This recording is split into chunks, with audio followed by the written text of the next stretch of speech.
Vladimir Putin. Vladimir Putin 2036 तक रूस के राष्ट्रपति नियुक्त किए जा चुके हैं। और अगर आपको लगता है कि ये सब इसलिए हुआ है क्योंकि पुतिन एक स्ट्रॉन्ग लीडर हैं जिन्होंने रूस को अपने कार्यकाल में ज्यादा सशक्त, ज्यादा अमीर और ज्यादा डेमोक्रेटिक बनाया है, तो हो सकता है आप भी कई लोगों की तरह रूस के प्रोपोगेंडा का शिकार हैं। धीरे धीरे ये प्रोपोगेंडा भी रूस की जनता के सामने आने लगा है और वो सड़कों पर उतर रही है। पर इस सब के बावजूद भी ऐसा बिल्कुल नहीं लगता कि पुतिन को कभी भी सत्ता से कोई उखाड़ पाएगा। पर पुतिन में ऐसा क्या है कि कैसे पुतिन ने पूरे देश को अपनी मुट्ठी में किया हुआ है, जानेंगे आज हम इस वीडियो में। पुतिन के राष्ट्रपति जीवन को दो हिस्सों में देखना जरूरी है। पहला वो वक्त जब पहली बार पुतिन राष्ट्रपति बने और दूसरा अब। पुतिन रूस की खुफिया एजेंसी केजीबी के साथ 16 साल तक एक जासूस के तौर पर रहे। फिर जैसे ही कोल्ड वॉर के बाद सोवियत यूनियन टूटा तो पुतिन को वापस बुला लिया गया और पुतिन ने उसके बाद कई पदों पर काम किया। वो एक वक्त पर केजीबी के ही नए रूप एफएसबी के डायरेक्टर और सिक्योरिटी काउंसिल के सेक्रेटरी भी रह चुके हैं। लेकिन 1999 में उन्हें प्राइम मिनिस्टर बना दिया गया और अगले साल राष्ट्रपति। इस वक्त रूस का राष्ट्रपति होना दुनिया का सबसे मुश्किल काम था। 10 साल पहले ही सोवियत यूनियन टूटा था और रूस की इकोनॉमी बिल्कुल तहस नहस पड़ी थी। ये वो वक्त था जब सड़कों पर बेरोजगारी और भूख से जूझते हुए लोग दंगे करने पर उतर आते थे।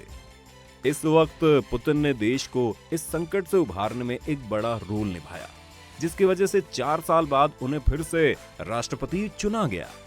अमेरिका की तरह रूस में भी 2 बार से ज्यादा राष्ट्रपति पद किसी को नहीं दिया जाता और 2008 में वो वक्त आया जब पुतिन को राष्ट्रपति के पद से हटना ही पड़ा। सवाल ये था क्यों? अगर आज पुतिन मनमानी करते हुए 2036 तक खुद को राष्ट्रपति घोषित कर सकते हैं तो तब क्यों नहीं?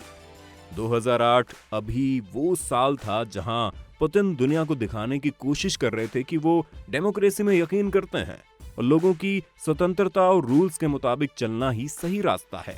संक्षेप में कहें तो वो बाकी यूरोपियन लीडर्स की तरह बनने की कोशिश कर रहे थे, जो रूस के बाकी दुनिया से संबंध बनाने के लिए उस वक्त जरूरी भी था। राष्ट्रपति के पद से हटकर उन्हें फिर प्रधानमंत्री बना दिया गया और राष्ट्रपति की कुर्सी पर अब उन्हीं की पार्टी से नियुक्त पूर्व प्रधानमंत्री डिमिट्री मेदवेदेव बैठा था। पुतिन के कार्यकाल में इकोनॉमी की हालत काफी अच्छी थी, रूस तरक्की भी कर रहा था। पुतिन ने सोवियत संघ द्वारा बैन किए गए धार्मिक लीडर्स को भी रिझाना शुरू कर दिया और जनता में पुतिन के इमेज एक धार्मिक आदमी की हो गई। इसके अलावा पुतिन ने रूस के ऐतिहासिक तौर पर रक्षा करने वाले सिपाही ग्रुप कोसैक्स को भी फलने फूलने की आजादी दी, जिसे सोवियत की कम्युनिस्ट सरकार ने बैन कर रखा था और मिटाने की कोशिश भी की थी। ये ग्रुप बाद में अलग अलग तरीकों से काम आया। पुतिन के मुताबिक वो ये सभी काम रूस को उसकी महान संस्कृति वापस दिलाने के लिए कर रहे थे, जिसे कम्युनिस्टों ने बर्बाद कर दिया था। इसके अलावा पुतिन ने लोगों में राष्ट्रवाद की भावना को भी जगाना शुरू कर दिया। मीडिया भी पुतिन के तारीफ में उस वक्त कसीदे गाती फिरती थी। एना पोलिटिकोवस्काया जैसे जर्नलिस्ट थे जो पुतिन के खिलाफ बोल रहे थे, पर उनकी 2006 में हत्या करवा दी गई। नए नियुक्त राष्ट्रपति ने संविधान में कुछ बदलाव करते हुए अगली बार से रूसी राष्ट्रपति का कार्यकाल 6 साल का कर दिया। साथ ही कुछ ऐसे बदलाव भी किए कि पुतिन वापस सत्ता में आ सके। पुतिन 2012 में दोबारा 60% वोट के साथ राष्ट्रपति के पद पर वापस लौटे। उन पर चुनाव में धांधली के आरोप लगे और लोगों ने सड़कों पर उतरकर उनका विरोध भी किया, लेकिन पुलिस की मदद से पुतिन ने विरोध दबाने में कामयाबी हासिल कर ली। पुतिन का दूसरा कार्यकाल उतना आसानी से नहीं कट रहा था। दुनिया भर में तेल के दाम बढ़ रहे थे और बाकी चीजों की वजह से सरकार के ऊपर दबाव भी था। रूस को कोई बलि का बकरा चाहिए था, तो उन्होंने 2014 में यूक्रेन से क्रीमिया को हथिया लिया। उन्होंने अपनी जनता को मीडिया की मदद से ये यकीन दिलाया कि क्यों यूक्रेन से जंग जरूरी है। यूक्रेन अमेरिका और बाकी पश्चिमी देशों की तरफ ज्यादा नरम था, जिस वजह से पुतिन को इस हमले को जस्टिफाई करने में ज्यादा परेशानी नहीं हुई। रूस ने वहां सरकार का विरोध कर रहे लोगों को हथियार मुहैया करवाए और साथ ही मीडिया में कुछ फेक एक्टर्स की मदद से ये भी दिखाने की कोशिश की कि कैसे यूक्रेन उन पर अत्याचार कर रहा है। रूसी लोग तो प्रोपेगेंडा में फंस गए, लेकिन दुनिया भर में इसकी आलोचना हुई।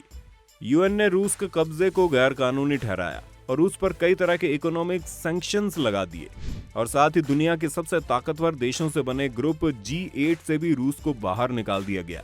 आज वो ग्रुप G7 के नाम से जाना जाता है। इन सैंक्शंस से पहले ही धीमी रफ्तार से चल रही रूस की अर्थव्यवस्था और कमजोर हो गई और सड़कों पर सरकार के खिलाफ प्रदर्शन आम हो गए। उसी बीच एक पुराने इंटेलिजेंस अफसर ने यह दावा किया कि जर्नलिस्ट एना के कत्ल में रूसी सरकार और पुतिन का हाथ था। कुछ ही वक्त बाद उस अफसर को भी रेडियो एक्टिव रेडिएशन के एक्सपोज करके मार दिया गया। प्रदर्शनकारियों को लेकर सरकार ने कड़े नियम बनाए और सैकड़ों लोगों को बिना किसी जुर्म के गिरफ्तार करने का सिलसिला शुरू हो गया। रूसी मीडिया जो पुतिन की जेब में थी, उन्होंने रिपोर्ट किया कि ये आंदोलनकारी नहीं बल्कि असामाजिक तत्व हैं और जो लोग इनके साथ आ रहे हैं उन्हें गुमराह किया जा रहा है। इसी बीच समय समय पर पुतिन के ऊपर करप्शन और अरबों की संपत्ति रखने के आरोप भी लगे। पुतिन के करीबी माने जाने वाले डेनिस वोरोनेन्को ने जब देश छोड़कर पुतिन और सुरक्षा एजेंसी FSB पर लगे भ्रष्टाचार के इल्जाम सामने आए तो उनकी भी दिन दहाड़े यूक्रेन में हत्या कर दी गई। रूस में हर एक परेशानी को लेकर उनके मुख्य दुश्मन अमेरिका से लेकर विपक्षी पार्टियों और असामाजिक तत्वों को जिम्मेदार ठहराया जाने लगा। इबोला जैसी बीमारी को भी वहां की मीडिया ने अमेरिका की ही गलती बताया। वहीं दूसरी तरफ अपने इमेज को सुधारने के लिए पुतिन कभी स्कूबा डाइविंग करते हुए फोटो खिंचाने लगे तो कभी सबमरीन से बिल्कुल एक हीरो की तरह बाहर आते हुए। ये सब भी प्रोपेगेंडा का हिस्सा था, क्योंकि कोल्ड वॉर के वक्त सोवियत जासूसों को इसी के लिए ट्रेन भी किया जाता था। तो पुतिन तो इसमें मास्टर थे। पुतिन अपना एक IT सेल भी खड़ा कर चुके थे जो न सिर्फ रूस में बल्कि दूसरे देशों में भी अलग अलग तरह से झूठी खबरें फैलाता रहा। आपको याद होगा 2016 का US इलेक्शन हिलेरी क्लिंटन और डोनाल्ड ट्रंप के बीच लड़ा जा रहा था।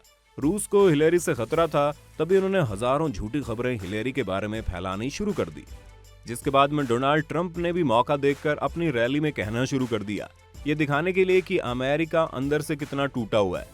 उन्होंने इस बात को हवा देनी शुरू की कि पूर्व अमेरिकी राष्ट्रपति कैनेडी की हत्या के पीछे अमेरिका की ही सीक्रेट सर्विस CIA का हाथ था, वगैरह वगैरह। इस कैंपेन में न सिर्फ अमेरिका में ट्रंप के जीतने की जमीन तैयार हो रही थी, पर पुतिन अपनी जनता को ये दिखाने की कोशिश में लगे थे कि हर डेमोक्रेसी में इलेक्शन में धांधली होती है और अगर उन्होंने ये किया भी है तो कोई बड़ी बात नहीं है।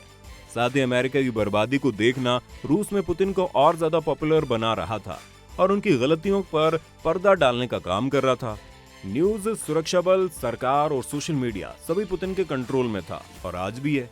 पर इसी सोशल मीडिया ने उन्हें एक बार फिर से झटका दे दिया। रूस से उनके सबसे बड़े प्रतिद्वंदी बनकर निकले एलेक्सी नावालिनी, जिन्होंने अपने YouTube चैनल पर पुतिन के आलीशान महल की वीडियो पोस्ट कर दी। इसके बाद तो उन्होंने कई एक्सपोज किए और पुतिन के साथ काम कर रहे लोगों के आलीशान बंगले, प्राइवेट याच और बड़े बड़े फार्म हाउस के भी वीडियोस और सबूत उन्होंने दुनिया के सामने रखे। उन्होंने मार्च और जून 2017 में लोगों को इसके खिलाफ प्रदर्शन करने के लिए बुलाया और लोगों का एक बड़ा हुजूम सरकार के खिलाफ विरोध प्रदर्शन के लिए निकल पड़ा। मीडिया ने अपना रोल नहीं निभाया और वो पुतिन की चाटुकारिता में व्यस्त रहे। पुलिस ने शांति से प्रदर्शन कर रहे लोगों पर डंडे बरसाए। जिस कोसैक को फिर से पुतिन ने इज्जत दिलाई थी, उनके लोगों ने जाकर प्रदर्शनकारियों को पीटना शुरू कर दिया और नवाल्नी पर कई तरह के हमले किए गए। नवाल्नी को गिरफ्तार भी कर लिया गया और उन्हें 3 साल की सजा हो गई। जेल से बाहर आने के बाद उन्हें जहर देकर मारने की नाकाम कोशिश पुतिन ने की, जिसने फिर से पुतिन का असली चेहरा उनकी जनता को दिखा दिया। इतना सब होने के बावजूद अभी वहां पर जनता आए दिन सड़कों पर रहती है, बिना इस बात की परवाह किए कि पुलिस उन्हें लगातार डिटेन कर रही है, उन्हें पीट रही है और लंबे लंबे वक्त के लिए जेल में डाल दे रही है। नवाल्नी इस पूरी मुहिम के हीरो बनकर सामने आ रहे हैं, पर इसका मतलब ये नहीं कि नवाल्नी संत आदमी है। वो भी दूसरे देशों से रूस में आने वाले लोगों को एक कॉकरोच की तरह देखते हैं और अपने बयान में उन्होंने दोबारा इसकी पुष्टि की है। साथ ही वो रूस के यूक्रेन और बाकी दुनिया में किए जा रहे ऑपरेशन से भी काफी संतुष्ट हैं। इसलिए कहना गलत होगा कि नवाल्नी में लोगों का अगला मंडेला देखना चाहिए। पर हाँ, रूस में हालात तो बदल रहे हैं। आपको ये वीडियो कैसा लगा हमें लाइक करके बताइए, और अगर इस तरह की और वीडियोस आप चाहते हैं तो कमेंट सेक्शन में जरूर लिखें और जाते जाते चैनल को सब्सक्राइब करना ना भूलें।